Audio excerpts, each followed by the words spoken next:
Estamos hoje com um time espetacular, de profissionais espetaculares hoje, para trabalhar esse tema, que é um tema muito interessante. Eu vou fazer uma breve introdução. Estamos hoje de apresentar cada uma das participantes espetacular de profissionais espetaculares. O Conselho Federal de Farmácia e os conselhos regionais estão realizando uma campanha pelo uso racional de medicamentos, né, na última semana, essa semana agora. Nesse ano, o alerta é sobre os riscos do uso indiscriminado de medicamentos durante a pandemia da Covid-19, que nós todos estamos observando e que é uma realidade bem presente em tempos de pandemia, né? Um levantamento feito pela consultoria Equivia, a pedido dos conselhos, constatou um aumento exorbitante nas vendas de medicamentos de alguma forma relacionado à própria doença. Então, a vitamina C, que é o ácido ascórbico, pelo suposto efeito preventivo, um suposto efeito preventivo contra o coronavírus em fake news, que circulou aí bastante em aplicativos de mensagem, registrou um aumento de 180%. A vitamina D, o colecalciferol, teve um aumento de 35,5% no consumo, e a hidroxicloroquina, a qual foi atribuída supostamente a capacidade de curar a Covid-19, vendeu 67,9% a mais. Então, foram pesquisados ainda os medicamentos isentos de prescrição, que podem ser indicados para amenizar sinais e sintomas leves relacionados à Covid. Todos aumentaram as vendas, com exceção do ibuprofeno. A gente sabe que, tecnicamente, também houve um alerta em relação ao ibuprofeno, cujas vendas caíram em torno de 2%. Muito provavelmente, por esse medicamento, por um breve período, foi relacionado a um agravamento da doença, que é essa questão técnica. Os farmacêuticos estão entre os profissionais de saúde que não interromperam suas atividades em prol da saúde da população. Pelo contrário, o farmacêutico está bem presente na linha de frente aí. As farmácias são estabelecimentos que estão trabalhando ininterruptamente aí no atendimento e no cuidado da população, e que tem papel fundamental nos esclarecimentos sobre a ação profissional, especialmente em momentos como esse que estamos vivendo. Isso tem sido alertado durante essa campanha, que é a campanha pelo uso racional, que também está procurando mostrar a importância do trabalho que os farmacêuticos têm nessas grandes emergências de saúde pública. E esse é o tema da live de hoje, que vai rememorar 3 grandes contribuições de farmacêuticos à saúde pública brasileira. Muito bem? Então, eu tenho a honra de fazer a apresentação dessa live e eu quero dar o meu boa noite a todos que estão assistindo e também as nossas 3 convidadas, que são profissionais de peso, de grande respeito, e eu tenho muita admiração por cada uma delas, né? Então, eu quero pedir que vocês também se apresentem e façam uma saudação inicial, tá bom? Como podemos começar? Doutora Tânia. Sim, boa noite a todos, queridos. Momento importante, agradeço pelo convite, importante, precisamos de informações de qualidade, porque isso leva a excelentes resultados. A nossa população e os profissionais de saúde precisam de informações, de boas informações. Obrigada, boa noite, vamos lá. Perfeito, muito obrigado pela sua presença e participação. Doutora Irina, por favor. Boa noite a todos, primeiramente. Eu agradeço aquelas pessoas que estão nos assistindo e agradeço especialmente ao Conselho Federal de Farmácia. É uma honra poder participar de um evento como esse, especialmente acompanhada de grandes profissionais, como as colegas que estão aqui. Agradeço por esse convite, agradeço a você, Patrick, pela mediação e desejo a nós todos um bom trabalho e que a gente consiga orientar e passar alguma informação que possa orientar a população e os nossos colegas que estão nos assistindo. Obrigada. Muito bem. Doutora Nathalie. Ok. Boa noite a todos e a todas. Agradeço o convite, né, do Conselho Federal de Farmácia para participar, né, parabenizo a iniciativa desse projeto, né, nesse momento, é uma data importante, é um período muito difícil que todos nós estamos vivendo, né, em que a gente está atuando, então assim, é um momento muito ímpar, né, na nossa história. E é um prazer estar aqui, podendo trazer um pouco da história desse dia 5 de maio que a gente tem, como é que ele surgiu, né? Vai ser muito gratificante, ok?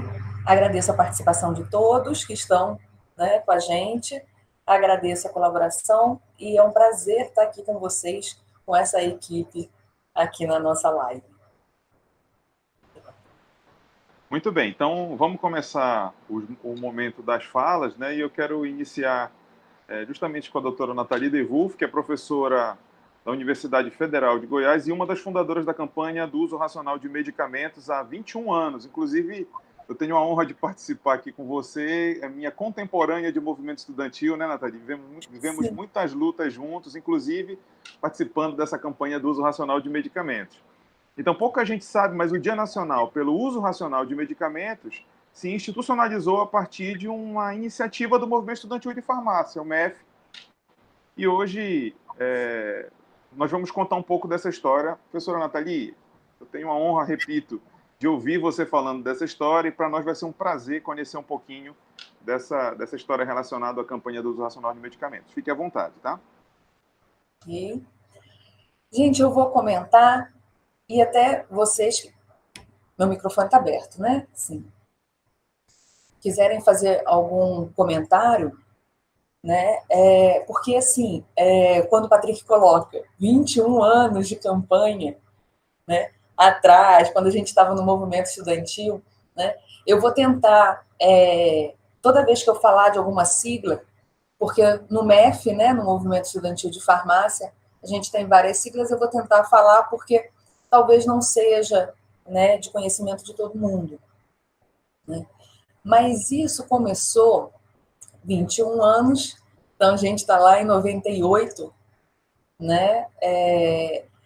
Comentar com vocês, 91, como é que foi toda essa criação, porque era um momento muito rico de discussões, né? Se a gente voltar lá, a gente vai ter uma questão que era... eu entrei na faculdade, tinha abaixo-assinado do projeto de lei da Marluce Pinto. Não sei se todo mundo se recorda, né? Esse é um projeto de lei que era de 94. Então, a gente já discutia, a gente foi a Brasília, e esse projeto de lei, ele queria tirar a obrigatoriedade do farmacêutico na farmácia, né? Isso foi uma discussão muito forte, isso incomodou muito, né, os profissionais, os alunos. Então, a gente fez abaixo-assinado, a FENAFAR, os conselhos e o CFF, né, organizaram, a gente foi fazer passeata em Brasília para contra esse projeto de lei. Havia um substitutivo do Ivan Valente em que já trazia a questão da farmácia como um estabelecimento de saúde. Então, esse movimento todo gerou essa angústia em todo mundo, em que nós, farmacêuticos, nós somos profissionais da área da saúde. A gente tem que mostrar o nosso conhecimento, a gente tinha que mostrar o farmacêutico para a sociedade, né? E aí, lembrando também que, nesse momento, haviam várias discussões ocorrendo, porque em 1998 a gente teve a aprovação da Política Nacional de Medicamentos, né? Em 98 também estourou a questão da pílula de farinha. Não sei se todos se recordam que a questão da pílula de farinha, né, foi um anticoncepcional que foi produzido sem o princípio ativo, né? Então, muitas mulheres engravidaram sem ter essa intenção. Paralela a isso, tinha também a questão de falsificação também muito presente, né? Muito, Patrick. A gente discutia isso, né? Eu lembro o pessoal muito do Pará falando nos movimentos, nas nossas plenárias, né? A questão da falsificação que aconteciam. A gente tem que lembrar que em 99 também teve a lei de genéricos e a criação da Anvisa. Então, foi um período muito rico de discussões. E futuramente ainda, permeando isso tudo, em 2002 a gente tem as diretrizes curriculares nacionais, que também já traz essa mudança do perfil do profissional, né? Nisso, então, a gente teve, em 97, eu daqui a pouco vou mostrar algumas fotos, e, Patrick, por favor, se eu me estender, você pode me cortar, porque eu adoro contar história, eu adoro falar sobre isso, tá? Então, a gente teve, em 97, o Encontro Nacional dos Estudantes de Farmácia, o ENEF, que ocorreu lá em Recife. Nas discussões, nos grupos de trabalho, surgiu a proposta de realizar uma campanha de orientação à população. Nesse momento, foi só uma proposta, né, em que todo mundo voltava para os diretórios acadêmicos, para os centros acadêmicos, e cada um colocava em prática ou não a sua proposta, né? Nesse momento, o que a gente fez como aluno, né? E aí que eu estava lá em Ribeirão Preto, né? Na Faculdade de Ciências Farmacêuticas, no Centro Acadêmico Lourenço Roselino, meu querido CA, né? Nós estruturamos, e em 98 a gente organizou uma campanha. O nosso CA foi lá e fez. Em 98, teve o Encontro Nacional dos Estudantes de Farmácia em Belém, né, no Pará. E, nesse momento, nós lançamos a candidatura para a Executiva Nacional dos Estudantes de Farmácia, o Centro Acadêmico Lourenço Roselino, né? Então, na nossa proposta, a gente colocou realizar essa campanha em âmbito nacional, pelo movimento estudantil de farmácia. Então, em 98, nós fomos eleitos, eu fazia parte da ENEFAR, né, que é a Executiva Nacional dos Estudantes de Farmácia, e foi como proposta realizar a campanha nacional. Voltamos para casa com essa missão, né? Trabalhamos com todo o grupo, elaboramos um material, né, que aí, de 98 para 99, também pelas questões de falsificação, tanto que a proposta do primeiro, esse aqui foi o primeiro folder. Que bonitinho, eu tenho. Olha que interessante aí a Nathalie guardar, né? Legal isso. Eu lembro bem desse folder, viu, Nathalie? Lembro bem porque a gente fez treinamento aqui na época do Centro Acadêmico também, fizemos panfletagem. Muito legal ver essa foto aí. Então, e aí o tema era medicamentos, uso correto, proteja-se da falsificação. Né? Foi esse o primeiro tema. Nós elaboramos em conjunto, então, nos CONEFs, que é o Conselho Nacional das Entidades Estudantis de Farmácia, a gente passava esse folder na plenária para aprovação, para ver se tinha alguma contribuição, se a gente estava esperando, para fazer o melhor material possível, né? Conseguimos fechar esse material. A gente teve o apoio aí do Conselho Federal de Farmácia, que aí ele conseguiu viabilizar a impressão desse folder para todas as entidades estudantis de farmácia. Então, no CONEF, no Rio de Janeiro, a gente separou, né? Depois eu vou mostrar as fotos, porque senão vai se perder um pouco nesse vai e vem, né? E distribuiu para os centros acadêmicos e diretórios que estavam lá, a gente entregou o folder para ver a distribuição, né? E junto com a orientação. Claro, isso era muito discutido, e a gente não podia fazer uma campanha apenas com a entrega de um material. Tinha que ter a orientação, a conversa, né? Esse diálogo, a comunicação mesmo com a sociedade. Então, elaboramos, entregamos, né? E aí, em plenária dos CONEFs, foi discutido qual que seria o melhor dia para todos. Né? Não, em que mês, qual que é a data, qual que é o horário. E aí, naquele momento, o melhor dia foi o dia 5 de maio. Né? Para todos os CAs ideais. Nathalie, eu lembro que essa discussão foi muito porque já havia alguns estados já fazendo a campanha, e alguém levantou, não me recordo bem, a necessidade de definir um único dia para que a gente tivesse a chance de emplacar isso na mídia, na sociedade, de uma maneira mais ampla, né? Lembro que isso foi bem debatido. Porque até como tinha saído como proposta, né, do outro ENEF, foi bem lembrado, porque todo mundo estava. E tem um peso, um dia, todo mundo junto. Né? A gente, na época, tentou entrar em contato com a mídia nacional para mostrar, mas ainda era bem no início. Né? Mas para ter esse peso, né, do coletivo, o Brasil inteiro, no mesmo dia, fazendo a campanha. Então, no dia 5 de maio de 99, né, a gente fez essa campanha, Proteja-se da Falsificação, e aí, no ENEF, né, no Encontro Nacional dos Estudantes de Farmácia, em Goiânia, a gente discutiu, dentro dos ENEFs tem um CONEF, né, que são das entidades, e nessa plenária foi colocado todo mundo que tinha feito a campanha e colocado também o que o pessoal achou. Né? Os relatos que vieram de todo mundo eram todas muito gratificantes, muito enriquecedores. Né? A questão da relação do aluno com o professor para poder organizar a campanha, o quanto que os alunos aprenderam estudando para poder realizar a campanha, que, né, como o Patrick falou, fizeram, né, a capacitação, essa discussão.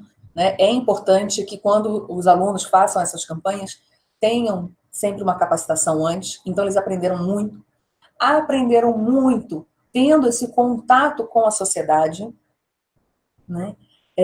A comunicação, você conversar, ver a realidade, ver a dúvida. Né?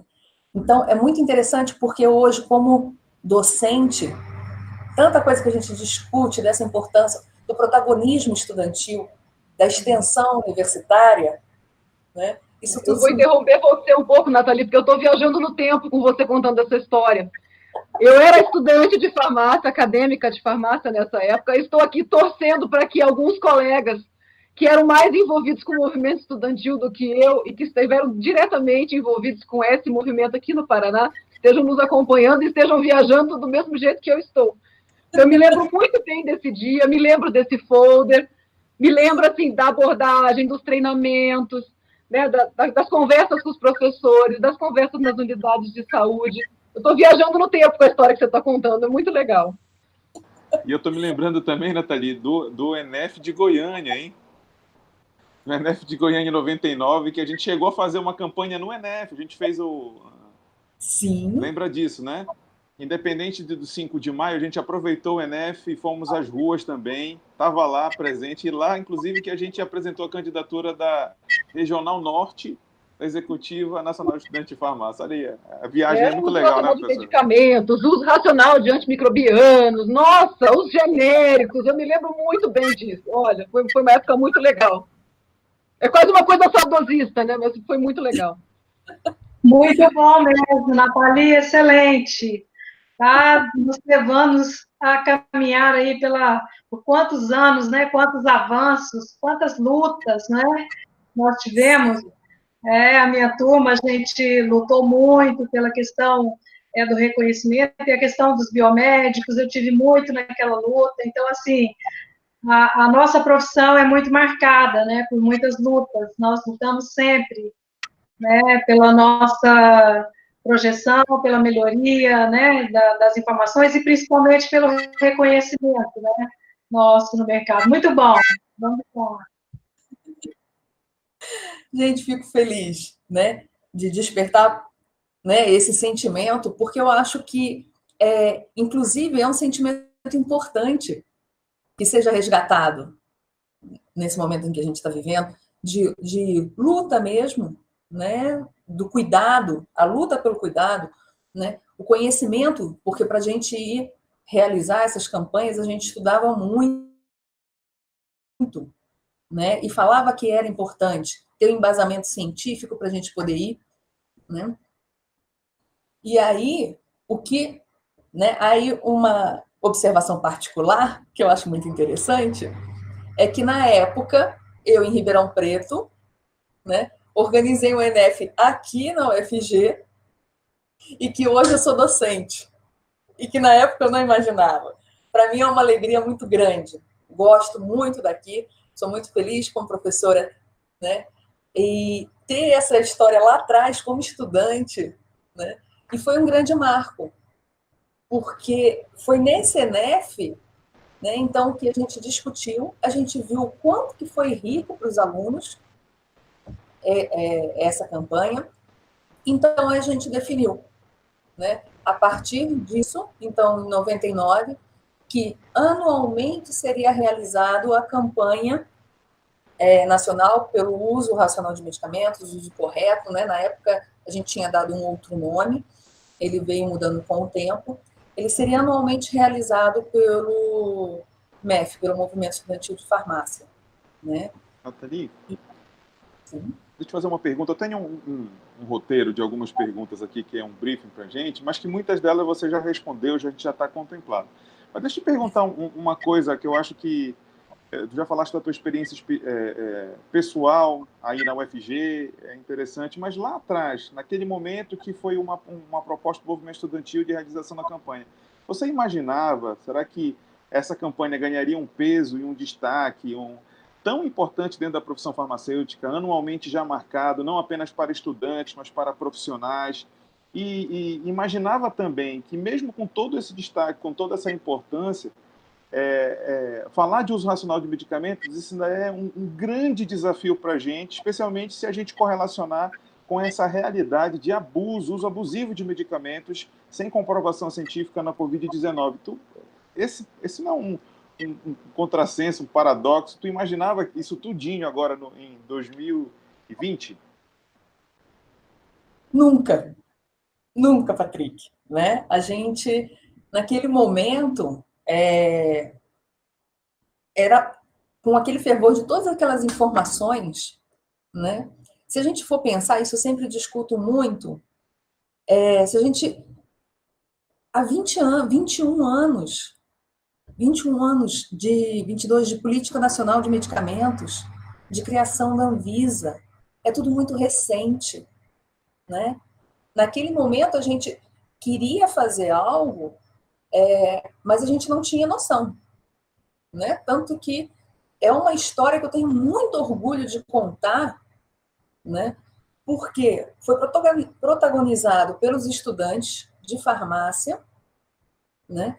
Algo que hoje ganhou uma dimensão que a gente não esperava, né? Ela foi abraçada pelos profissionais, ela realmente se manteve, né, ao longo desses 21 anos. E aí a gente vê com isso tudo, porque aí só resgatando, né, o projeto de lei Marluce Pinto, lá de 94, que a gente discutia a importância do profissional estar presente na farmácia, estar presente fazendo a orientação como um farmacêutico profissional da área da saúde, a gente vê que ela foi rediscutida ainda, esse projeto de lei, e que recentemente, só em 2014, a gente teve, então, a 13.021, em que a farmácia é um estabelecimento de saúde, né? É todo um processo de luta, né? Exato. Ali, mostra um pouquinho do registro histórico que tu tens aí, as fotos. Mostra para a gente se situar, para o pessoal que está acompanhando a live, poder entrar nesse clima aí de boas lembranças que a gente está trazendo. Tá, e depois eu ainda vou fazer essa relação que você pediu com as orientações de hoje em dia, né, do Covid. Então, deixa eu ver aqui se vai dar certo. Tá todo mundo vendo? Patrick? Sim. Sim. Dá para ver legal, então, perfeitamente. Pode ficar à vontade. Esse daqui é um registro que a gente tem, né? A Inefar, ela fazia as atas, então a gente tem um registro das propostas que foram aprovadas, isso no ENEF, lá em Recife, né? Então, a questão da necessidade de fazer uma conscientização pelo uso correto de medicamentos e questões de saúde em geral, saneamento básico, higiene e alimentação. para que a gente desse olha só como eles colocavam, que a gente botava, né? Profissão farmacêutica, farmacovigilância, automedicação com devida orientação pedagógica em parceria com projetos formulados pelas executivas CAs e DAs, né? Então, para a gente ir à sociedade, à comunidade, mostrar, né? Fazer essas orientações. Aqui é só uma foto da gente no ENEF, né, em Belém. Então, essa foi a nossa candidatura, a gente foi eleito. Então, Maurício ali, né? Exato. Da esquerda para a direita. Então, o Maurício, homem de Melo, hoje ele é professor na UNB. A gente tem também, em seguida, o Gustavo, o padre, infelizmente, hoje ele já não está mais com a gente. Eu, o Luiz Lambert, professor hoje lá na Faculdade de Medicina, em Ribeirão, e o Alexandre, que ele também é professor no Mato Grosso do Sul, né? Então, a gente tem aí, foi esse nosso grupo que a gente propôs, e naquela época, hoje no movimento estudantil, a executiva, ela é composta de vários grupos, assim, né? Então, por exemplo, um aluno é da UFPA, o outro é da UFG, o outro é da USP de Ribeirão, e naquela época eram todos do mesmo local. Aqui é no CONEF, lá no Rio de Janeiro, né, na UFRJ. Então, a gente tem aí, olha as pilhas de folder que foi separado e entregue para cada um. As caixas, né, o Conselho Federal de Farmácia enviou o folder para a gente lá, e aí a gente fez a distribuição. Aí aqui a ata do CONEF, né, que aconteceu lá aqui, na verdade, aqui na UFG, durante o ENEF. Aí a gente tem o balanço da campanha pelo uso correto de medicamentos, e aí os relatos, né, o pessoal aí da UFPA, né, Patrick? Isso. Que realizou a campanha, do Amazonas, a gente tem de Santa Catarina, Maranhão, Mato Grosso do Sul, né? A USP São Paulo, junto com a UAM. E aí, todos esses relatos da importância, né? Que a gente está falando da relação com o professor, com a comunidade, a gente registrava isso tudo em ata, né? Eu consegui fazer essas fotos do material. Isso daqui é a plenária final, novamente a gente lá, né? E aí, aqui, a ata da plenária final do ENEF, que aí colocou como proposta do grupo de estudos, né? E aí que foi aprovado manter a campanha nacional de medicamentos, tornando-se anual e mantendo-se a data 5 de maio ou 1º dia útil subsequente, né?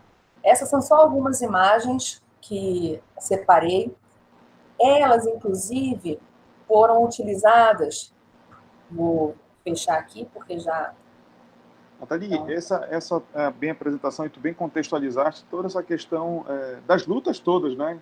A gente vivia um momento de incerteza muito grande com esse projeto Marluce Pinto, e a gente sentia que sempre tinha alguma coisa ameaçando de uma maneira muito forte a profissão, com a incerteza da 5991.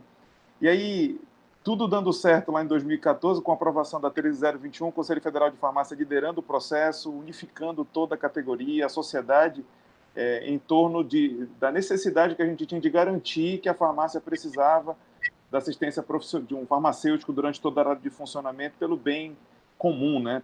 Para proteger a sociedade, especialmente no que tange ao uso de medicamentos.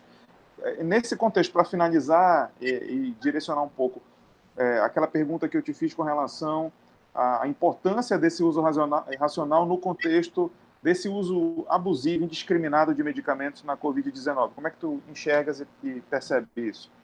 Sim. Só antes, rapidamente, essas imagens, inclusive, junto com o Antônio Bonfim, né, ele me puxou muito para isso, foi muito bom, aí do Ministério da Saúde, a gente fez uma exposição no Congresso de Uso Racional de Medicamentos ano passado, né, contando essa história. Então, por isso que eu acabei compilando também as imagens, né, para mostrar para o pessoal como é que surgiu, né? E aí, fazendo essa relação com o que você bem falou, eu acho que é muito importante a gente perceber que o farmacêutico ele sempre teve essa questão da luta, né? Como a doutora Tânia comentou. A gente sempre teve à frente fazendo essas discussões, a gente teve que lutar, mostrar. Então, a campanha, o que a gente não imaginava, mas que ia ganhar essa repercussão, eu acredito que muito se manteve porque o profissional ele precisa, né, se conscientizar como profissional da área da saúde, que ele tem que dar orientação. E orientação embasada em conhecimento científico, né? Então, a gente tem aí toda essa luta. Esse momento a gente vê ainda mais, né, da Covid-19, como você trouxe os dados, né, no início da apresentação, do consumo de vitamina C, né, dos medicamentos, que vão surgindo informações e ninguém para ver se tem embasamento científico ou não, porque alguém falou que sim, é bom, a pessoa faz uso. Então, é essencial, nesse momento, o farmacêutico dar orientação. Né? Nas farmácias, dos testes rápidos, essa informação. Né? Qual é a orientação que ele vai dar para esse paciente? O encaminhamento. Né? A gente vai trazer aqui questões da farmácia clínica. Né? O conselho também tem as resoluções da atuação do farmacêutico. Né? É algo que é uma evolução que a gente vem e que está até hoje. Isso não vai parar. Né? A gente sempre vai ter, eu acredito, os ataques. Né? A questão de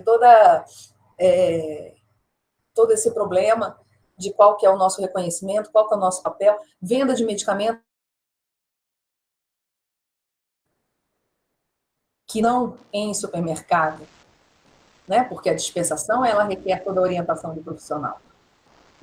Isso tudo está aí, em cima da gente, toda hora vem um projeto de lei para que isso possa acontecer. A gente tem que ter uma classe unida, né? E sempre com esse engajamento para a gente poder fazer o melhor pelo... Estava falhando, estava travando um pouquinho, Nathalie, a tua transmissão. Oi? Ah, tá. Só colocando, não sei se parte que não pegou, mas assim, para encerrar, né, e passar a fala, porque senão eu vou ficar falando aqui a noite inteira,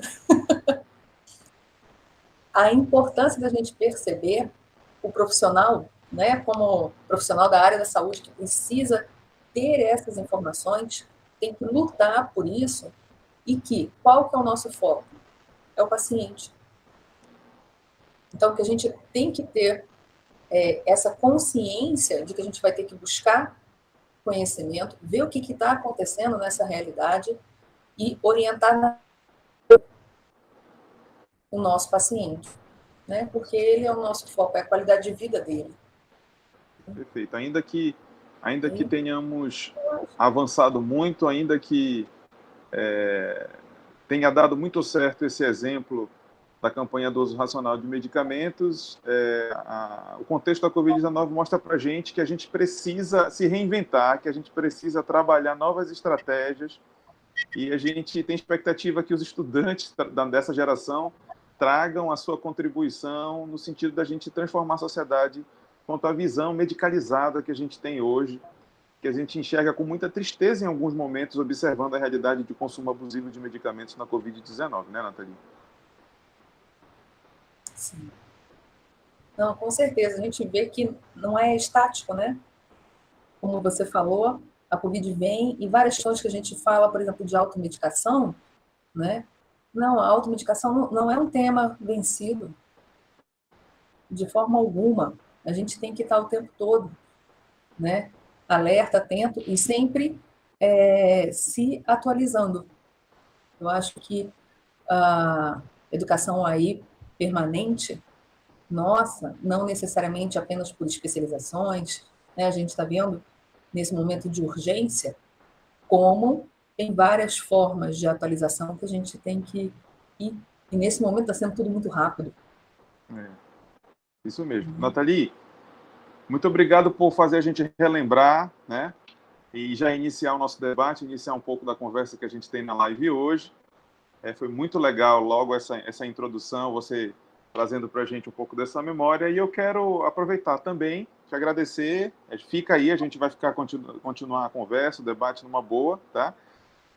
Eu quero passar também, dizer que está aqui conosco a doutora Irina Nasta. Por favor, doutora, me ensina depois essa pronúncia correta. Isso. Minha mãe deve estar nos assistindo, então assim, mãe, ó...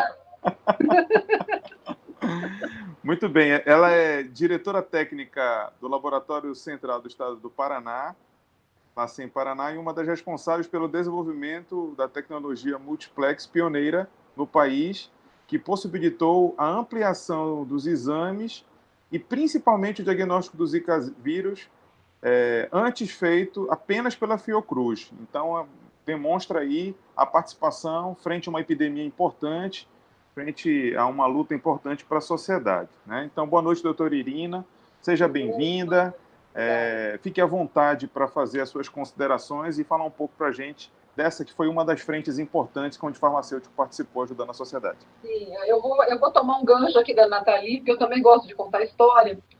Então, para eu poder contar a história desse teste, eu tenho que voltar um pouco no tempo, né? Então, assim, o LACEN Paraná, ele é um laboratório de saúde pública. Eu não sei se todos que estão nos assistindo sabem o que é um LACEN. Então, LACEN é a sigla do Laboratório Central do Estado da Saúde Pública. Todas as unidades federadas do Brasil têm um laboratório central, tem um LACEN. E eu, então, hoje respondo pela direção técnica de uma das divisões do Laboratório Central do Estado do Paraná. Então, assim, a equipe do LACEN Paraná, ela sempre teve uma iniciativa inovadora que faz parte, acho que, do DNA das pessoas que trabalham nessa instituição. Então, eu ingressei no quadro da instituição em 2005. Eu era uma jovem farmacêutica, muito pouco inexperiente, mas muito entusiasta. E eu acabei sendo lotada nessa seção que trabalhava com biologia molecular e que era coordenada por uma grande colega farmacêutica também, que deve estar nos assistindo aqui, doutora Suelina Catani, que é uma grande entusiasta da biologia molecular e do diagnóstico molecular das doenças infecciosas. E quando eu entrei no LACEN, eu tinha acabado de chegar, ela estava muito entusiasmada com a ideia da gente começar a trabalhar desenvolvendo testes in-house. Então, para aqueles que não sabem o que é o teste in-house, é aquele teste que a gente desenvolve no próprio laboratório. E que você não compra um conjunto de reagentes pronto comercialmente, você desenvolve isso no laboratório. E aí tem uma série de complicações, porque você precisa fazer todos os testes que são exigidos pela Anvisa, por exemplo, para fazer o registro do produto, ou pelo INCQS, para que você consiga demonstrar o desempenho analítico. A gente tem que fazer tudo isso dentro do laboratório. Numa escala muito menor, você não está trabalhando com uma produção industrial, mas é numa escala muito menor. E a gente começou a trabalhar, então, para desenvolver testes moleculares in-house. Nem eu, nem ela sabíamos praticamente nada sobre isso.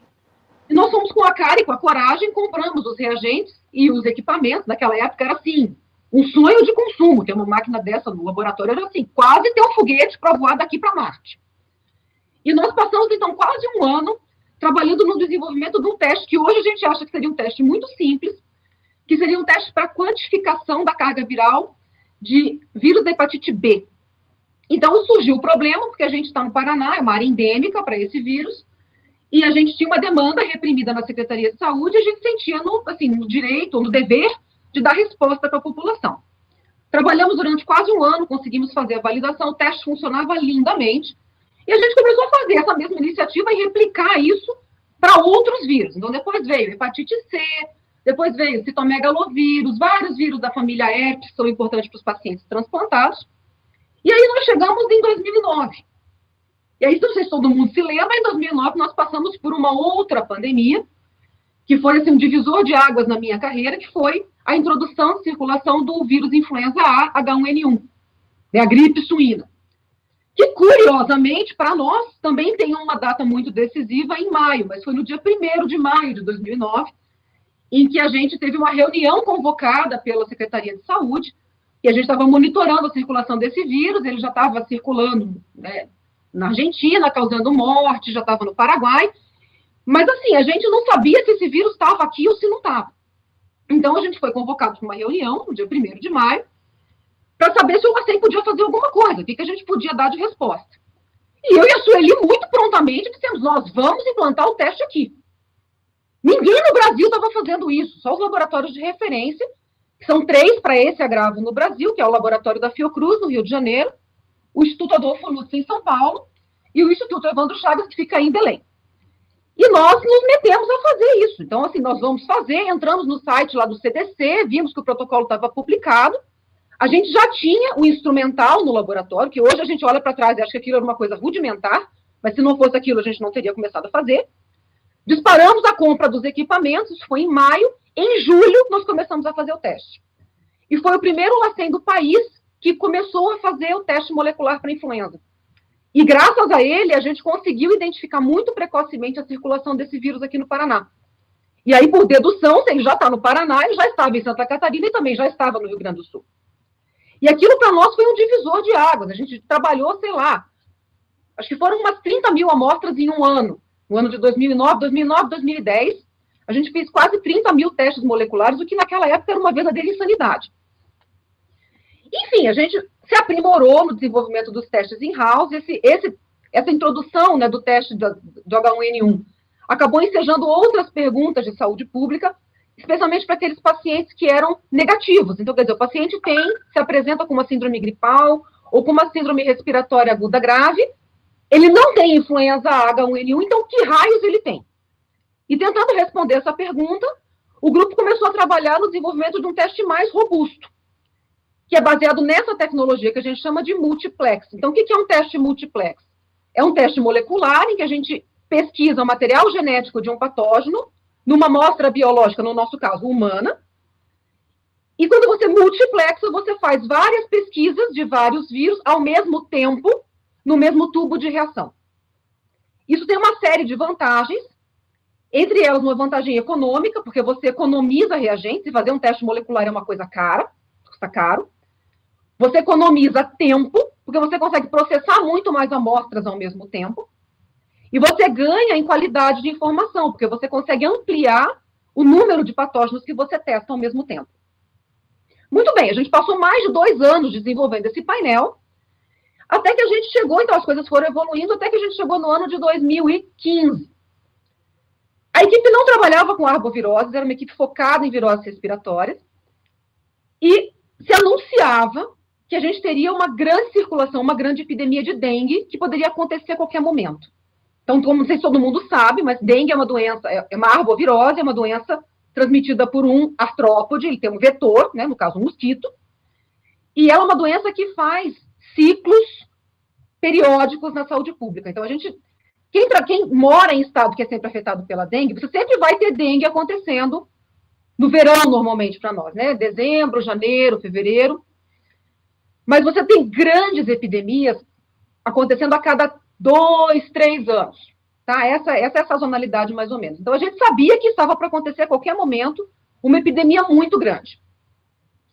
E qual era o problema na saúde pública? É que o laboratório da saúde pública, ele tem que fazer a detecção da dengue, mas ele tem que responder 2 perguntas especiais para as autoridades de saúde. A primeira é, a gente tem vírus dengue circulando nessa área? E se eu tenho, qual sorotipo de dengue circula? Essa segunda pergunta, a gente não tinha tecnologia para responder.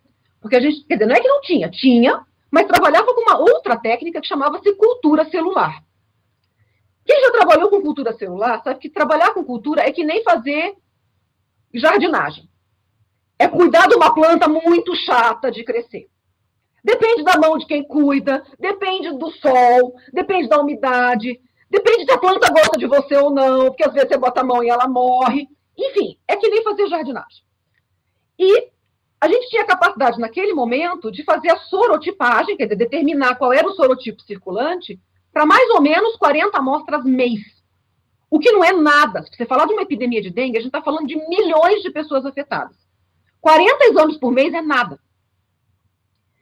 E surgiu essa demanda de que a gente tinha que solucionar esse problema, a gente precisava aumentar a capacidade de teste. Então, muito bem, a solução há de ser molecular. Então, vamos estudar uma maneira de desenvolver um método molecular para isso. Simultaneamente, a gente começou a ver alguns relatos de uma doença nova, mais ou menos misteriosa, que estava afetando a população norte e nordeste, e que depois foi caracterizada como vírus chikungunya. E aí veio a demanda conjunta. Gente, você tem que começar a trabalhar com arbovirose, tem que começar a fazer sorotipagem de dengue, não dá mais para esperar, a gente já passou muito tempo, a gente vai ter uma epidemia grande, agora está tendo esse vírus novo, como é que nós vamos fazer? Enfim, o Ministério da Saúde chamou uma capacitação, que foi realizada pela equipe do Instituto Evandro Chagas em Belém. Eu fui até lá, então a gente trabalhou com eles, então, para desenvolver, para transferência de tecnologia, na verdade, do teste de tipagem de dengue, que era um teste difícil de fazer, até hoje é um teste difícil de fazer, tecnicamente difícil de interpretar. E quando eu voltei para casa, eu pensei, cara, já que nós vamos fazer um teste para dengue, então por que a gente já não coloca esse outro arbovírus suposto junto? Porque se ele chegou no Nordeste, ele certamente vai chegar aqui no Sul. Juntamente a isso, mais ou menos no mesmo tempo, a gente começou a ver os relatos de microcefalia, que também estavam acontecendo, né, em Salvador, eles detectaram, depois teve um outro foco de introdução em outras cidades do Nordeste, e começou aquele zum, de que era um vírus novo, enfim, mas naquele momento todo mundo tinha medo do chikungunya, o medo era esse.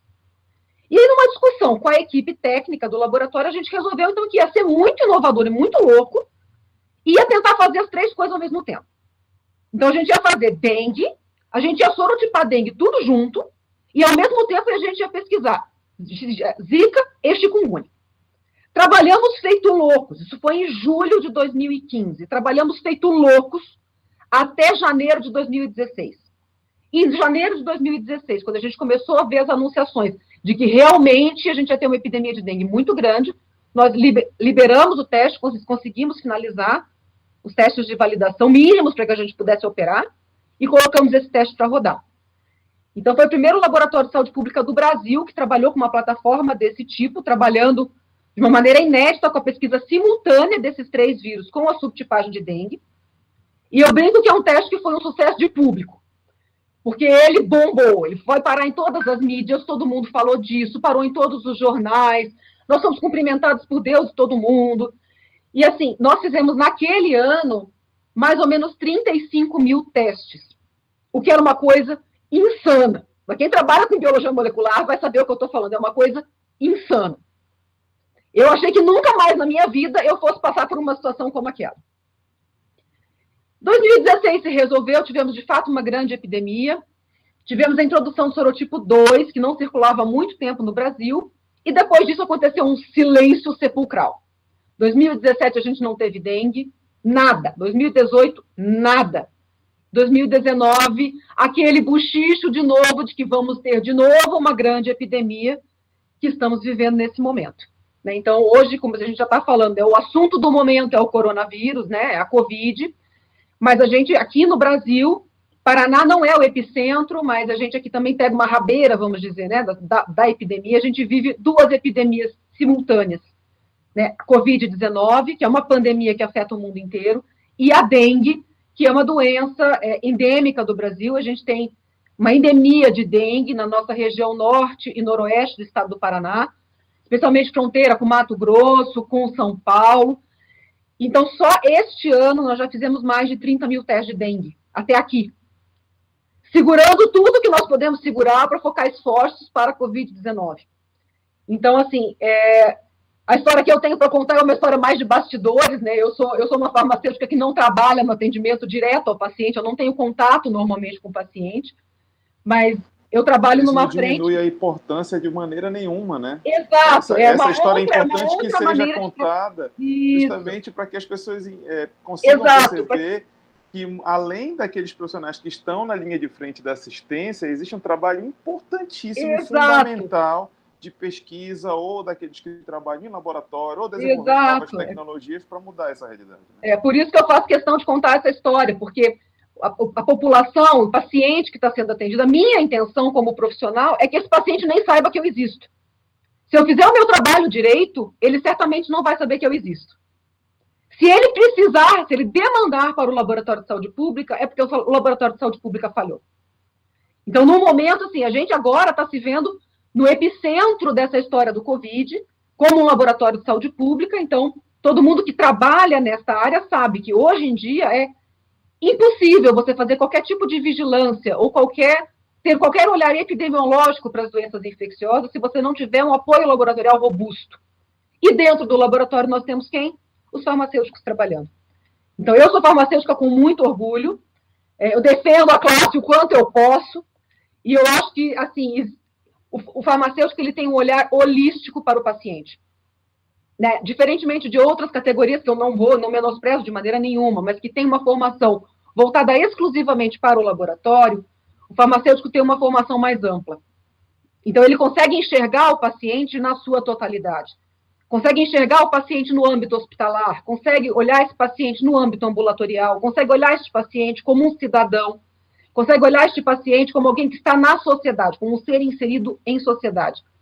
Então, eu deixo aqui esse depoimento, porque eu acho que faz parte, né, da comemoração dessa data importante, que é o uso racional. Né? A gente está olhando aqui também sobre esse olhar de pandemia, né, do uso excessivo e muitas vezes não indicado de medicação, das polêmicas que cercam. Está aí a cloroquina, que não nos deixa mentir, está aí a polêmica com as heparinas, que ninguém sabe para que lado vai. Então, assim, eu acho que, como a Nathalie muito bem falou, o farmacêutico ele está na frente de batalha dentro da farmácia, em contato direto com o paciente, está nas unidades de saúde em contato direto com o paciente, e é um dos profissionais de saúde que tem a oportunidade de fazer informação e de fazer orientação de qualidade ao paciente.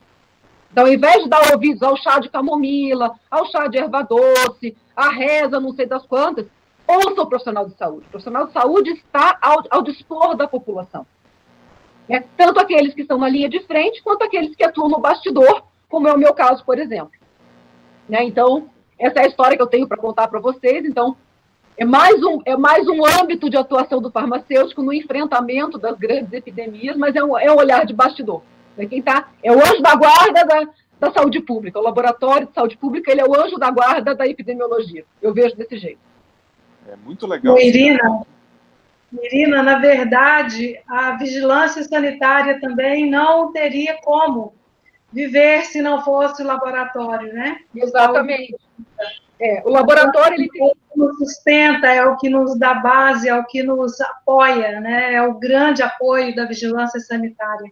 Um trabalho maravilhoso, né? Aqui o nosso LACEN... Aqui no Paraná, eu posso dizer assim, com muita satisfação, que nós trabalhamos de uma maneira muito uniforme, muito coesa, com as equipes de vigilância, seja vigilância epidemiológica, seja vigilância sanitária.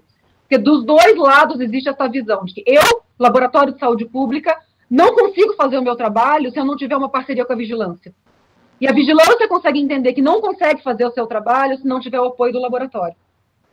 Então, é muito satisfatório quando a gente consegue, juntos, trabalhar e dar a resposta de saúde pública que oriente e norteie as ações de todas as instâncias governamentais, seja as decisões que cabem à instância federal, sejam as ações que cabem às instâncias estaduais, sejam as instâncias municipais. Mas se não houver um trabalho muito coeso e muito bem feito dentro do laboratório, essas ações se perdem.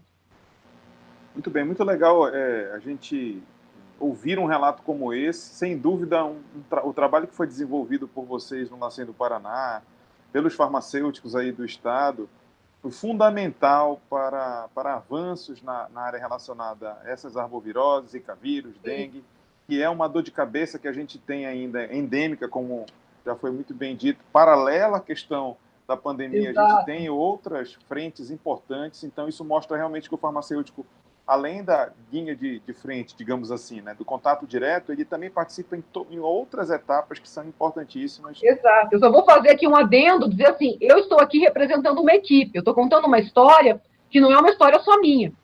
Atrás de mim vem uma equipe de mais de 70 farmacêuticos que atuam com saúde pública nas mais diversas áreas. Então, com as viroses respiratórias, que estão em voga agora, com as arboviroses, que estão em voga agora, com o sarampo, que voltou a circular e que é um pesadelo, né, com a raiva, com a resistência a antimicrobianos. Então, assim, eu sou a voz e sou o rosto que representa, mas é uma equipe cujo trabalho eu estou contando aqui. Então, assim, é com muito orgulho que eu represento essa equipe e conto essa história, porque se não fosse um trabalho de equipe, isso certamente jamais teria saído do papel.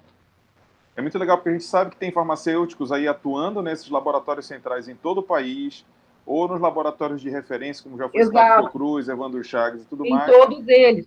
E como o Dr. Walter Jorge, que é o presidente do Conselho Federal de Farmácia, fala muito, a gente precisa ter a visibilidade. Muita gente diz que a gente, enquanto farmacêutico, não é reconhecido. Eu observando os tempos de vivência da profissão farmacêutica, eu prefiro dizer que a gente é cada vez mais reconhecido. A gente tem muito Também ainda, prefiro pensar assim, exatamente. Pelos avanços que a gente teve, tendo as oportunidades, a gente precisa ganhar mais visibilidade do que vem ganhando sempre. E nessas horas a gente vê muita entrevista, doutor, não sei se a senhora observa isso, onde a gente, na TV, a gente vê assim, pesquisador, pesquisadora, microbiologista, virologista, mas a formação de muitos desses profissionais são farmacêuticos. São né? farmacêuticos, então, a gente precisa, são nossos colegas. Precisa mostrar isso para a sociedade e, ao invés de ficar sinalizando que nós não somos reconhecidos, sinalizar que somos cada vez mais reconhecidos e respeitados pela sociedade. Né? Cada vez que a gente vê um boletim epidemiológico, você liga o jornal, está passando lá, tantos casos confirmados, os casos confirmados são trabalho dos nossos colegas farmacêuticos, é quem está no laboratório. Então, assim, que a gente consiga se enxergar ali, que a gente consiga ajudar os nossos colegas a se enxergarem ali, e que a gente consiga enxergar a sociedade que o nosso trabalho está representado ali. E é importantíssimo, né? Eu tinha algumas perguntas aqui que já foram muito bem respondidas, inclusive, na sua fala, mas eu queria lhe oportunizar, comentar um pouco para a gente. A gente sabe que a gente vive uma realidade parecida com o que foi sinalizado na época, da questão da oferta de exames laboratoriais para a Covid-19. Então, como é que está a sua visão agora no momento? Como é que você tem percebido o desenvolvimento de tecnologia? A gente vê uma escassez de insumos, a gente vê incerteza em alguns exames ou testes rápidos. Então, como é que está essa questão? Qual é o desafio agora para quem está trabalhando na área de laboratório? Os desafios são muitos, Patrick. Então, assim, começa pela estruturação dos laboratórios de saúde pública. Então, assim, como eu falei para vocês, toda unidade federada tem obrigatoriamente um laboratório de saúde pública que responde pela vigilância dessas doenças infecciosas. E me preocupa muitíssimo que essa estrutura ela é mantida com verbas federais e verbas estaduais. Eu sou uma privilegiada de trabalhar num laboratório que responde para um Estado que confia no trabalho do laboratório e que vem sucessivamente vendo o laboratório de saúde pública como uma política de Estado e não como uma política de governo. Então, a gente tem visto assim, governo sai, governo entra, troca o partido, troca a ideologia política, mas o interesse e a sustentação pelo laboratório de saúde pública até o momento permanece. E isso nos dá garantias de que até aqui a gente consegue fazer o trabalho e que teve um investimento contínuo para que a gente conseguisse estruturar o laboratório para dar a resposta a contento que está acontecendo agora. Mas isso eu tenho plena consciência de que isso é uma situação privilegiada. Então, você veja, o laboratório ele não vai conseguir se estruturar no momento em que a pandemia acontece. Você vai conseguir se estruturar antes do problema acontecer. Se você quiser dar resposta a contento, as autoridades, né, os governantes, eles têm que entender que a estruturação tem que acontecer antes e de maneira contínua.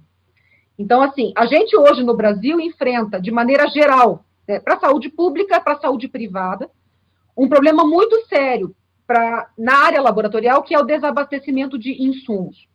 Então, eu não sei se todos sabem, mas quando a gente trabalha com o diagnóstico de uma doença infecciosa, de maneira geral, a gente pode diagnosticar essa doença usando dois princípios diferentes. Eu posso pesquisar diretamente o patógeno que causa a doença, dentro de uma amostra do paciente, ou eu posso pesquisar a resposta do paciente a este patógeno. O patógeno, a gente pesquisa no começo da doença, que a gente chama de fase aguda. Então, a pessoa se infectou, começou a desenvolver sintomas, e dali até mais ou menos uma semana, 10 dias, depende da doença, você consegue identificar o patógeno, né, o vírus, a bactéria, o fungo, o protozoário, seja lá o que for, causando a doença, e você vai pesquisar esse micro-organismo numa amostra da pessoa. E aí duas coisas podem acontecer. A pessoa pode evoluir a óbito, pode morrer por causa dessa doença, ou ela pode sobreviver à doença. E se ela sobreviver, é porque ela desenvolveu anticorpos, ela montou uma resposta imune que é capaz de combater e eliminar da sua circulação, ou daquele sítio onde está localizada a infecção, aquele patógeno. Então, para a COVID, hoje, para a detecção do novo coronavírus, a gente usa um método que a gente chama de padrão ouro, que é aquele método de escolha, o método de referência para diagnóstico, que é a pesquisa direta do RNA, que é o material genético do vírus, na amostra respiratória desse paciente, que é o local onde esse vírus se reproduz e onde ele causa a sua doença.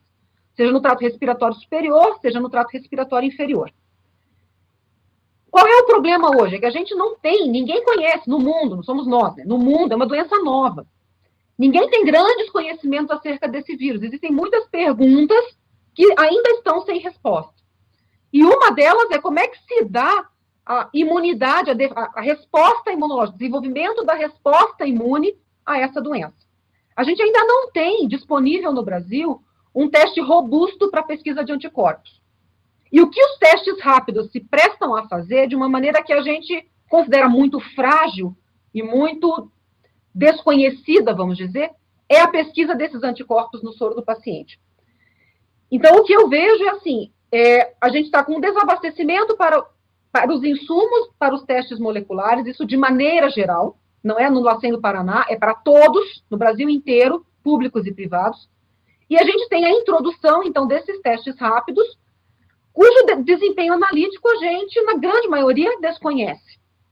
A Anvisa concedeu o registro, mas o registro de um produto na Anvisa é um registro documental. A Anvisa não faz testes. A Anvisa não tem um laboratório que testa esses sistemas. Ela acredita naquilo que o fabricante coloca. E nem sempre o que o fabricante coloca é aquilo que a gente consegue reproduzir na prática da bancada do laboratório. Então, aí, novamente, entra a ação do farmacêutico. Então, no desespero que a gente está vivendo, a Anvisa concedeu, faz uns 15 dias, né, autorização para que esses testes rápidos sejam desenvolvidos no âmbito da farmácia, que é uma coisa inédita. Até agora a gente não tinha essa autorização. Então, está todo mundo se adequando, querendo saber como é que a coisa vai ser conduzida. E aí, novamente, entra a atuação do farmacêutico. Ainda que ele não seja um especialista na área de análises clínicas, ele tem formação holística, é um farmacêutico generalista.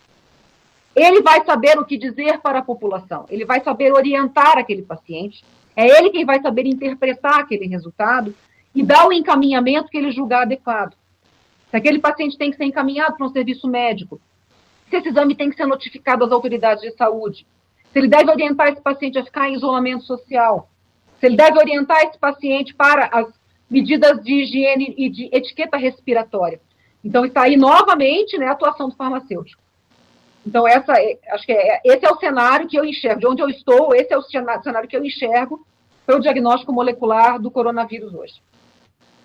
Isso aí, então, é mais um desafio, né? Como na época da dengue, zika e chikungunya, vocês inovaram, desenvolveram tecnologia, quem sabe, tenho certeza que vários centros de referência estão por aí também desenvolvendo pesquisa, tentando trabalhando inovar. 24 horas para tentar aprimorar os testes, para que a gente consiga entender melhor a dinâmica da doença, porque passa por aí também. Eu posso ter o melhor desempenho analítico no laboratório, mas se eu não conhecer o desenvolvimento da doença, como é que eu dou a resposta? Aquele paciente, aquele exame é negativo, porque eu colhi a amostra certa, porque eu colhi no tempo certo, porque eu colhi do sítio certo, eu deveria estar trabalhando com outra amostra, talvez coletada em outro momento da doença. Então, são perguntas que a gente se faz o tempo inteiro.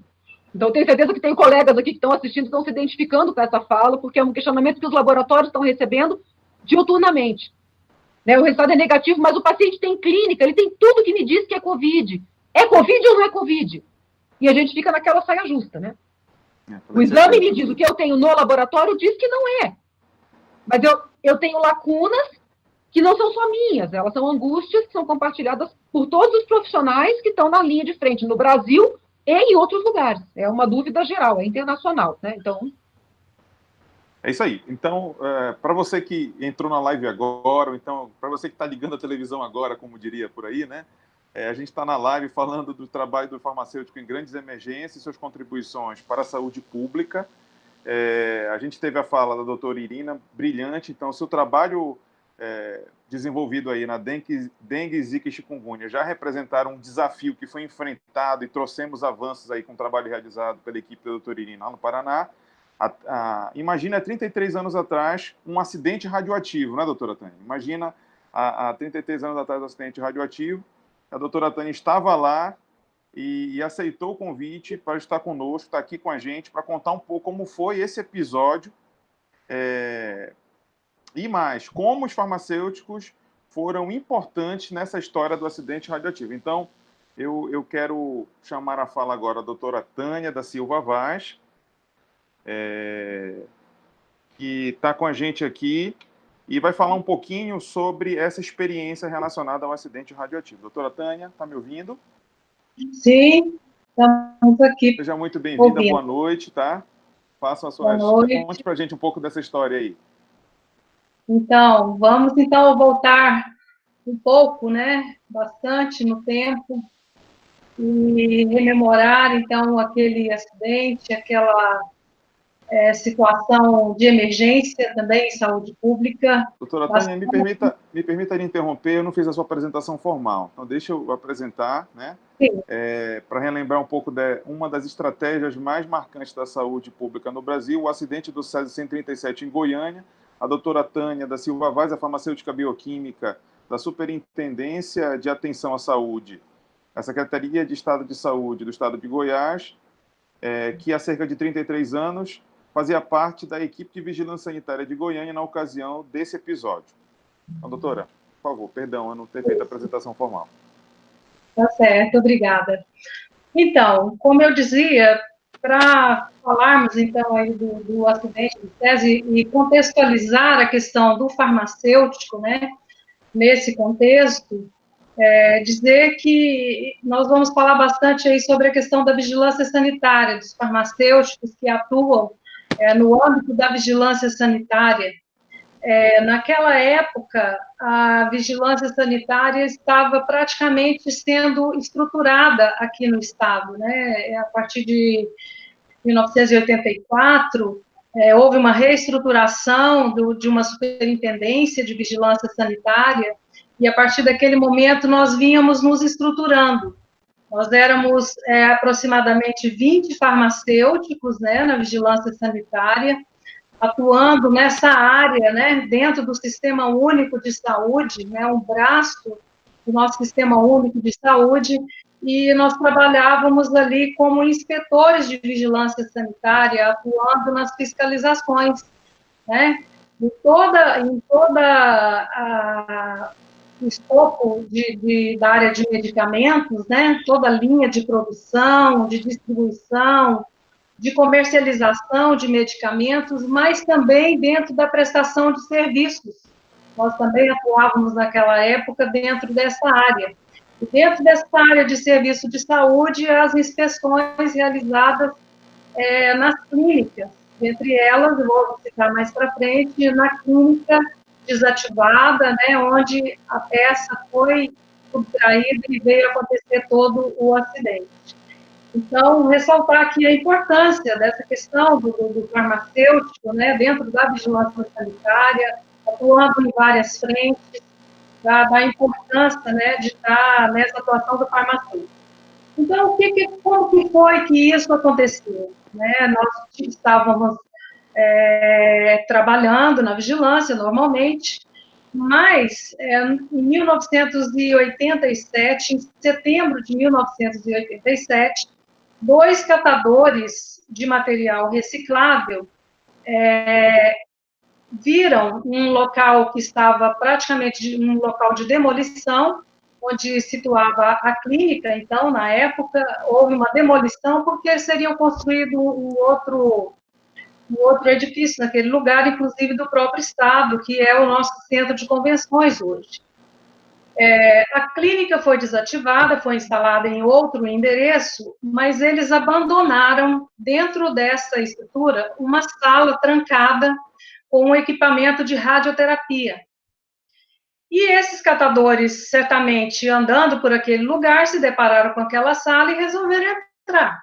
Entraram na sala viram aquele equipamento, os olhos deles só pensaram no material reciclado, eles não tinham a menor noção do que se tratava.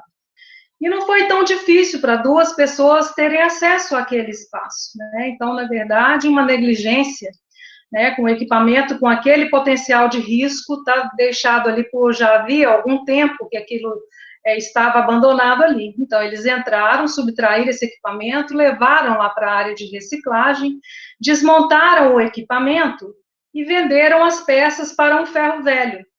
E foi, então, nesse ferro velho que as pessoas, que eles terminaram de desmontar o equipamento, se depararam com a cápsula de césio, que é extremamente resistente, uma cápsula muito resistente. Eles relataram, inclusive, da dificuldade que eles tiveram para quebrar aquela peça, mas, infelizmente, eles conseguiram e atingiram o núcleo, né, e conseguiram expor o césio naquele local.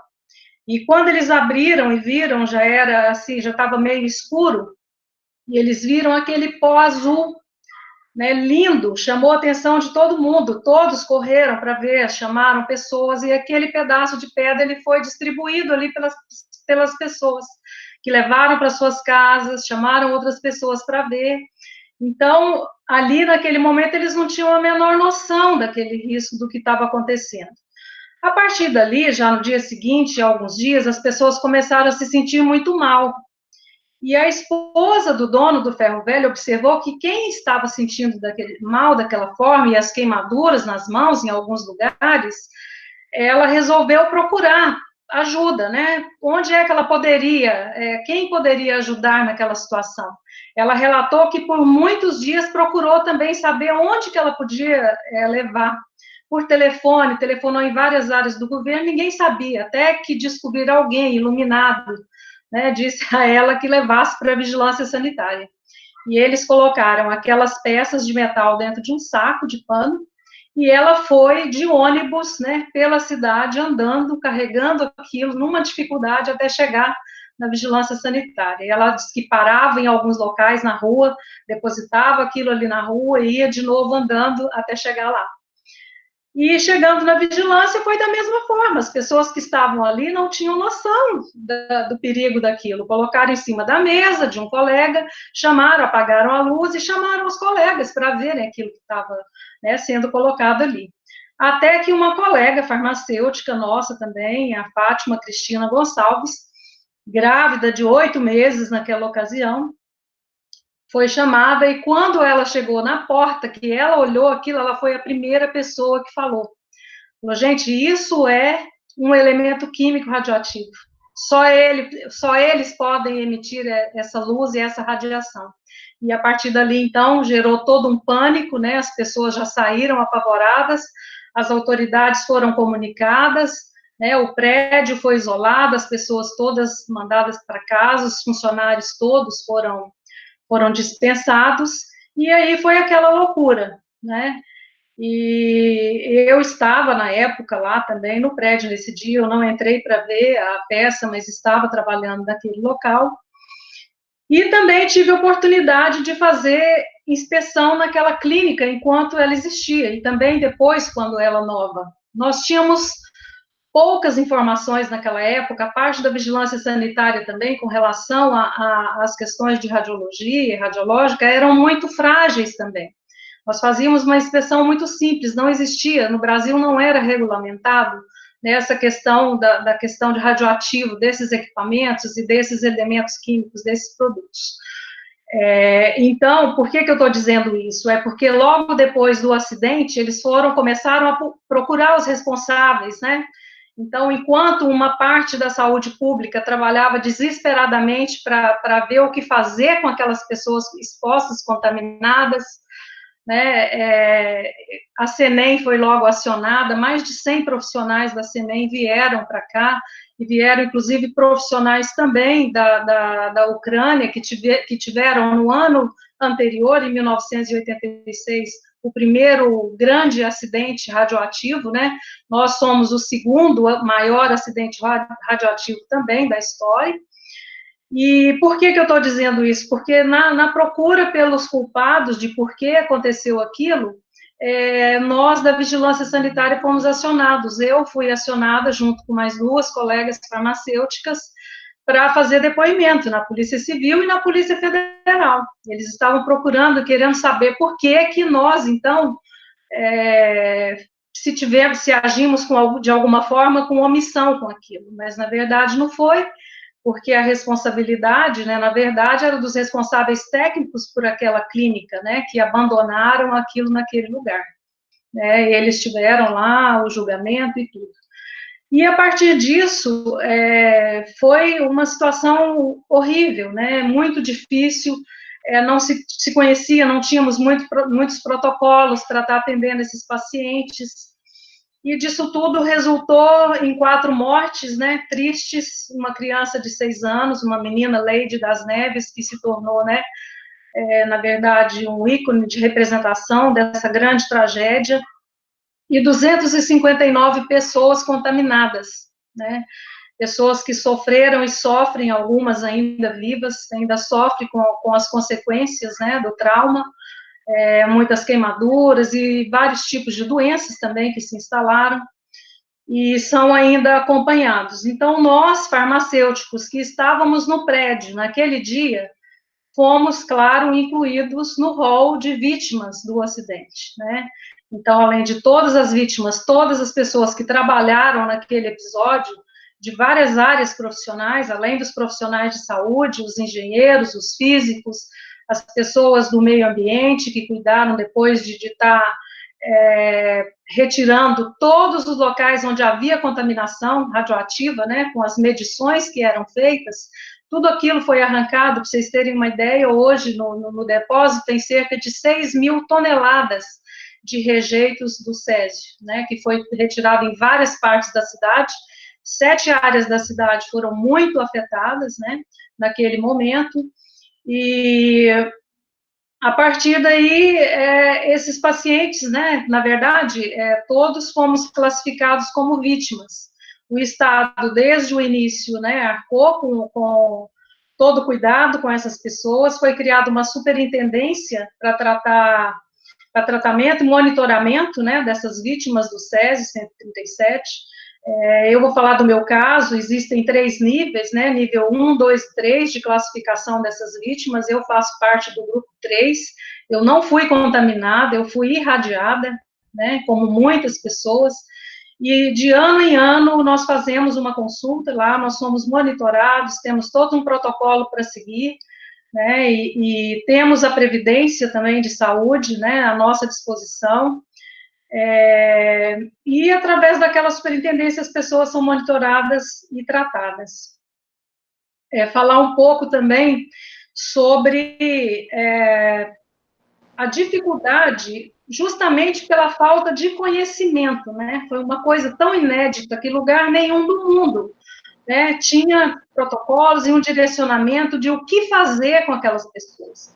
Ninguém tem noção, algumas pessoas não sabem, não têm noção do que as pessoas que estiveram ali, naqueles locais de contaminação, passaram. Nos primeiros dias, orientaram, não sei de onde tiraram essa orientação, que essas pessoas deveriam ser lavadas. Elas foram lavadas, esfregadas com escova, com mangueiras, jatos, cortes, depois jogaram vinagre no corpo dessas pessoas. Então, assim, todo tipo de coisa horrível, realmente uma tragédia, né, que foi vivida aqui. Pessoas perderam... Um clima de terror, mano. O Brasil inteiro passou muito tempo falando disso, a cidade ficou bem mexida, balançada com tudo isso, hein, doutor? Isso, além de estigmatizada, né, houve em todo o Brasil um grande preconceito, né, com as pessoas daqui, de Goiânia, né, as pessoas que viajavam, quando tinham placa de carro de Goiânia, eram hostilizados nos outros locais, dentro de avião, de ônibus. Inclusive, o nosso governador, que à época foi convidado para participar de um programa de televisão, a apresentadora, no momento, fez um comentário muito desagradável, tão desagradável, que o governador, ele não respondeu, ele olhou pelas câmeras, pediu licença e se retirou do programa. Então, assim, inclusive publicamente, dessa forma, nós fomos hostilizados e estigmatizados com relação àquilo. Foi um momento muito difícil.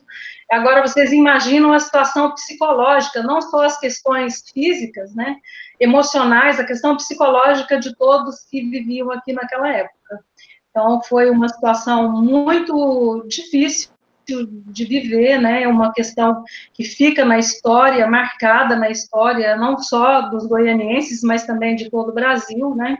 Um evento como esse realmente deixa muitas marcas, muitas marcas. E aí o farmacêutico, como atua em diversas áreas, em diversas frentes, estava aí na linha de frente e também acabou sendo atingido por estar presente nessas áreas, diversas áreas de atuação, até mesmo numa tragédia como foi essa do César 137 em Goiânia. Exatamente, exatamente. Então, bom, sim, fica à vontade, professor. Então, o que eu queria reforçar é isso, né? Nós, enquanto farmacêuticos, estávamos lá e fomos, né, não só participamos por conta dessa responsabilidade nossa de estar realizando as inspeções, né, de estar monitorando, o trabalho, é o campo da prevenção em saúde pública, né? Vigilância, o próprio nome diz, de estar vigiando a todo tempo, mas a todo tempo somos surpreendidos, né? Por situações como essa. A vigilância, ela tem trabalhado muito no sentido de orientar as pessoas, de informar, né? Nós temos a Anvisa com um arcabouço enorme, né, de legislação, de regulamentação, que é público, né? As pessoas conhecem, as pessoas sabem, mas mesmo assim as pessoas não aplicam, né, nas suas vidas. Como a questão da automedicação, quem não sabe, né, na própria bula, no próprio medicamento está escrito, o quanto os conselhos de trabalho, os profissionais né, farmacêuticos divulgam todo o tempo a questão da automedicação, como isso é difícil, e tantos outros exemplos que nós podemos dar. As pessoas ainda não têm consciência da sua obrigação de autocuidado. Inclusive, é uma coisa prevista na própria Constituição, no âmbito da Constituição, onde fala das atribuições da vigilância sanitária e da vigilância de uma maneira geral, em outros campos ali, da regulamentação do Sistema Único de Saúde, fala da obrigação também de cada pessoa de se autocuidar, né? Mas mesmo assim a gente ainda vê, é surpreendido por situações como essa, né? Mas de tudo a gente tira as experiências, a gente precisa também, né, tirar disso tudo o aprendizado. A partir desse momento, a Comissão Nacional, né, de Medicina, a CENEM, né, no caso, depois desse acidente, houve uma regulamentação muito rígida no Brasil, inclusive junto com a Anvisa, e nós também participamos em alguns momentos, né, na Comissão Nacional de Energia Nuclear, participamos por várias vezes de discussões na construção dessa norma extremamente rígida. Quer dizer, hoje nós temos um cadastramento de todas as fontes radioativas dentro do país, dentro dos serviços de saúde, todas são cadastradas, monitoradas, existe um nome, existe um CPF de uma pessoa responsável por cada unidade dessa. Né? Então, hoje é diferente, a gente sabe onde estão, como estão sendo utilizadas, quais são os riscos. Hoje nós vamos a uma clínica, a gente vê todo o tempo as indicações, né, ali colocadas, onde existe um risco, um perigo de radiação, coisa que naquela época ninguém sabia, né, ninguém tinha ideia disso. Então, ressaltando aqui a questão da evolução também, de tudo aquilo que a gente aprendeu com esse acidente, né, de melhorar essa questão do risco, que as pessoas estão expostas, aos perigos que as pessoas também estão expostas. Muito bem. É um relato importantíssimo de uma realidade que a gente não pode esquecer, como a senhora mesmo falou, doutora, a gente precisa lembrar disso no sentido de continuar a vigilância, a atenção, o cuidado, e uma demonstração realmente que o farmacêutico está presente em diversas áreas, se expondo, correndo risco, insalubridade, risco de vida em muitas situações aí, por desenvolver seu papel profissional, assim como os demais profissionais da área da saúde. Olha, eu estou muito feliz e honrado, viu, de ter participado, de ter ouvido esses relatos maravilhosos dessas profissionais fantásticas, mulheres que mostram realmente a importância e a força que a nossa profissão tem. Então, estou muito feliz e honrado. Eu já quero caminhar para as considerações finais, tá? E desde já começo o agradecimento a cada uma de vocês que oportunizou a gente a conhecer um pouco da história de vocês no contexto de importâncias e emergências sanitárias que nós vivemos nesse país, tá? Vamos começar, então, pela ordem, pelas considerações finais, doutora Nathalie Devulf.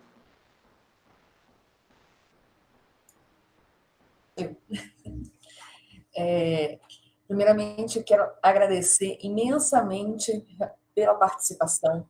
Foi muito rico, né? Eu estou muito feliz, eu estou emocionada, porque eu acho que a questão da história ela é muito importante. A gente não pode esquecer o que aconteceu no nosso país, a gente não pode esquecer a luta da nossa profissão, né?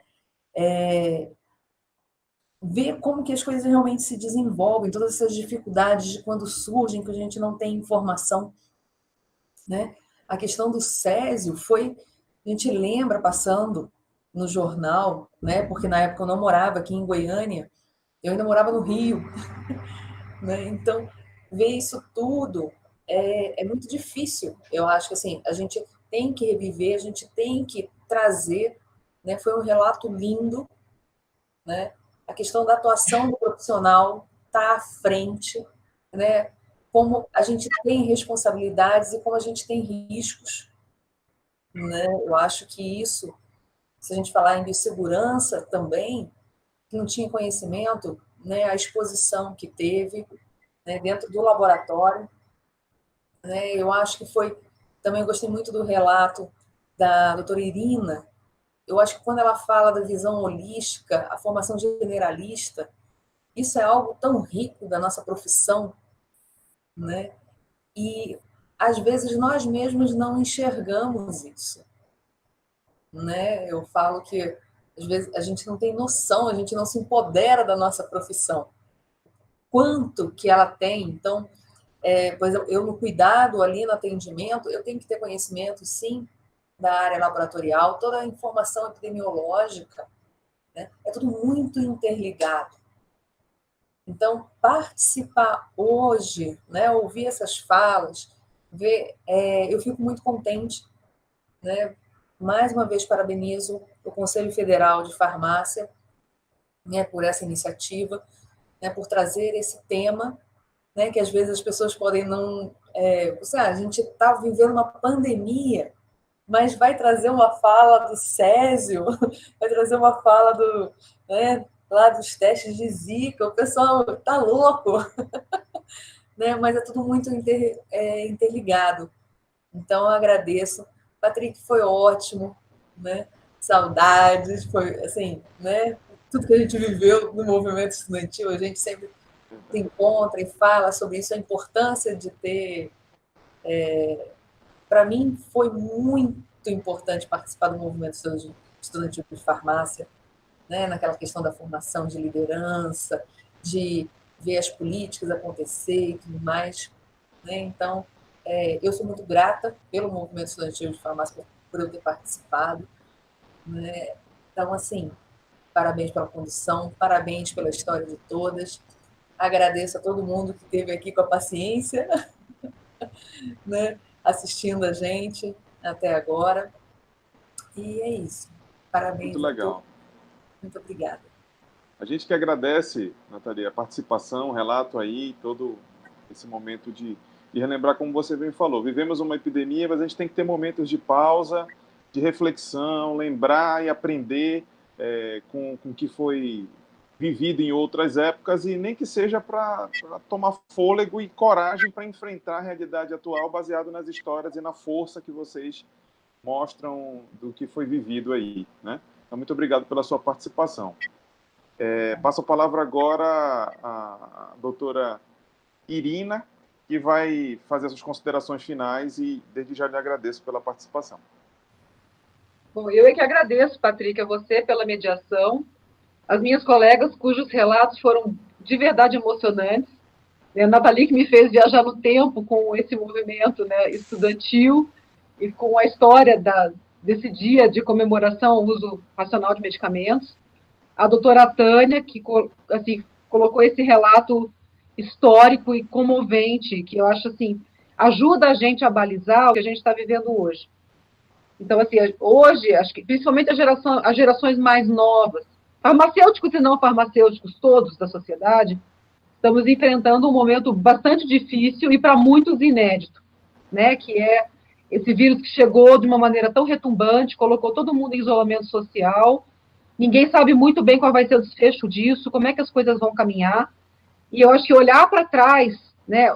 Eu poder contar a minha história, ouvir a Nathalie contar a história dela, ouvir a Tânia contar a história dela, nos norteia, no sentido de a gente mesmo conseguir enxergar que já passamos por situações difíceis antes. Essa é uma situação bastante difícil, sim, mas ela não é a primeira e certamente não vai ser a última. Né? Mas nós somos pessoas, nós somos resilientes. Né? E as pessoas resilientes são aquelas que têm essa compreensão. Então, gostaria de agradecer novamente pelo convite. Foi uma experiência muito enriquecedora. Eu acho que parabenizo ao Conselho Federal de Farmácia pela iniciativa e, novamente, agradeço pelo convite para participar e parabenizo as minhas colegas. Foi realmente emocionante. Muito obrigada. Muito bem. O Conselho Federal agradece a sua participação e a demonstração do trabalho que foi realizado na inovação e que a gente torce, inclusive, que todos esses pesquisadores, todos esses farmacêuticos que estão trabalhando na pesquisa, nos laboratórios centrais e nos laboratórios de referência, logrem êxito, atinjam os seus objetivos, que a gente consiga, assim como foi um avanço importante lá na epidemia da dengue, zika e chikungunya, que no coronavírus, na Covid-19, isso também aconteça logo, né, dentro em breve. Muito obrigado pela sua participação. Doutora Tânia, por favor, suas considerações finais. Então, agradecer muito pela oportunidade também de estar aqui dividindo, né, essa live com as minhas queridas colegas aí farmacêuticas. Foi muito bom, é tão importante, né, nós estarmos aí, como a Irina falou, a questão do tempo, da história, de experiências vividas, porque através delas é que a gente consegue também vislumbrar que as coisas passam, que de uma forma ou de outra nós conseguimos vencer. Todos juntos podemos vencer, né? Essa situação, essa tragédia do Césio, ela, né, realmente ela emociona, principalmente quem viveu aqui de tão perto. Eu, desde o início, né, estive lá mesmo, realmente. É muito emocionante, às vezes muito difícil, mas eu acho que nós saímos fortalecidos no final disso tudo, né? E, como a Irina falou, realmente lembra um pouco do que a gente está vivendo, né? É uma emergência também de saúde pública. E eu gostaria de só fazer um alerta aqui um pouco também para os nossos colegas farmacêuticos, aproveitar esse momento, diante da possibilidade que a Anvisa colocou dos nossos colegas estarem realizando esses testes, né, o teste rápido para diagnóstico do Covid-19 nas farmácias, dizer que é preciso, cada estado vai, na verdade, regulamentar de que forma isso vai ser feito, mas isso não pode ser feito de qualquer jeito, né? Precisa ter um fluxo a ser seguido, né? Essa pessoa tem que estar preparada para poder fazer essas orientações, para ver aquilo que ele vai identificar e de que forma ele vai orientar essas pessoas, né? Eu gostaria de falar também sobre a questão da notificação, da importância que é a notificação. Infelizmente, no Brasil, nós vivemos a cultura da subnotificação, e isso prejudica muito as tomadas de decisão por aqueles que estão à frente, né, do trabalho.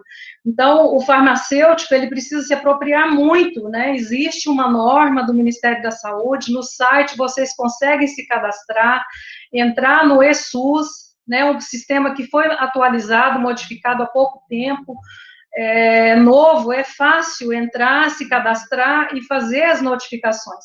Independente do farmacêutico que está ou não realizando o teste, ele deve, na verdade, notificar os casos suspeitos. Se ele atendeu alguém na farmácia, verificou a temperatura, verificou os sintomas, o relato do paciente, ele precisa notificar o caso suspeito. Depois, mais na frente, a vigilância vai fazer o trabalho, vai fazer o cruzamento de dados, vai ou não excluir esse caso, mas é extremamente importante e se faça a notificação desses casos. Então, alerta aí para os colegas que façam o seu cadastro, que estejam atentos. Se não conhecem, se não estão ainda capacitados para isso, busquem se capacitar. Nós podemos fazer, aliás, nós devemos, nesse momento, nos utilizarmos de todas as ferramentas que nós temos para contribuir. O farmacêutico tem muito a contribuir nesse momento, como já tem contribuído em tantos outros, né? Então, agradeço muito pela oportunidade, eu gostaria de agradecer as pessoas que ficaram nos ouvindo também aqui até agora, e fazer mais um pedido para todas as pessoas. Por favor, vamos nos cuidar. Por favor, se o melhor caminho é ficar em casa, se você não tem necessidade, por favor, fique em casa. Se você precisa sair, use máscara. Se proteja e proteja as outras pessoas. Isso é um mínimo, isso é um ato de amor de qualquer pessoa, não só dos profissionais, mas de todas as pessoas. Por favor, vamos nos cuidar. Nós vamos sair dessa, nós venceremos como vencemos tantos até aqui. Nós sairemos vencedores. Estamos sofrendo, podemos sofrer ainda mais, mas nós temos que fazer a nossa parte. Aquilo que nós podemos fazer, que está nas nossas mãos, precisamos fazer. Vamos agir com amor e com solidariedade nesse momento. Eu gostaria também de fazer aqui uma homenagem aos nossos colegas farmacêuticos e a todos os outros profissionais de saúde que estão à frente do trabalho. Nós temos vários, né? Essas pessoas precisam ser fortalecidas, essas pessoas precisam de nós, precisam do nosso apoio, precisam das nossas orações, do nosso reconhecimento e do nosso apoio, porque não tem sido fácil, nós temos acompanhado o que tem acontecido em todo esse país, né? Então, muito obrigada, desculpe se eu me estendi um pouco, prazer muito grande estar aqui, participando dessa live com vocês, parabéns ao Conselho Federal de Farmácia, é isso mesmo, é assim que nós vamos avançando e vamos sendo cada vez melhores naquilo que sabemos fazer. Obrigada, gente, boa noite a todos. Muito bem, doutora Tânia, mais uma demonstração aí de força de todas, foi muito bacana, muito legal.